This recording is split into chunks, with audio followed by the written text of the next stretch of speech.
Dwi yma yn Nebo, efo Wyn o Coffi Eryri. Wyn, deith fi chydig o hanes y busnes?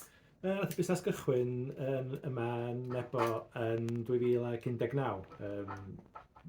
Yng nghartref fi di'r pumer cenhedlaeth i fyw yma.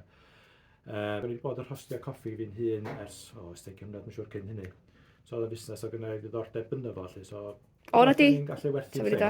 da. O'n i'n siŵr fatha ddim yn rhy gostus i'r yn bellach, os oedd angen lle. So oedd coffi allan ticio'r boxes yna, wrth gwrs, oedd rhywbeth o gynna i ddiddordeb ynddo fo. A hefyd mae o'n farchnad sydd efo diddordeb yn coffi'n cynyddu. So mae'n fwy alw am goffi o safon, coffi mosegol, lle da ni'n gwybod yr hanes o lle mae'n dod o'r ffermydd, mae'n dod o sut mae'n cael dyfu. So mae'r galw yna'n cynyddu. Ynddi, dwi wrth y modd efo coffi, mae rhaid i fi ddeud. So dwi'n un o'r hynna sydd wrth y modd. Cael coffi sydd yn wahanol, mwynhau'r gwahanol flas a bob dim. Dwi'n sôn am flas, da chi wedi ennill gwobr eitha...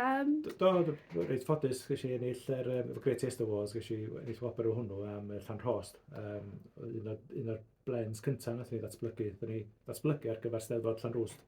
Dyna lle mae'r enw Llanrhost wedi dod. Da, so mae o'n enw brand coffi lleol a mae wedi ennill gwobra felly. Mae'n swnio eitha anreg nadolig perffaith i fi. So lle mae pobl yn gallu cael eich coffi chi? Mae nifer o siopau lleol Dyffryn Conwy yn ei gadw fo. Mae'n posib gael ar yn gwefan ni hefyd os ydych chi. Oce, gret. Diolch yn fawr iawn i chi Wyn a llongyfarchiadau.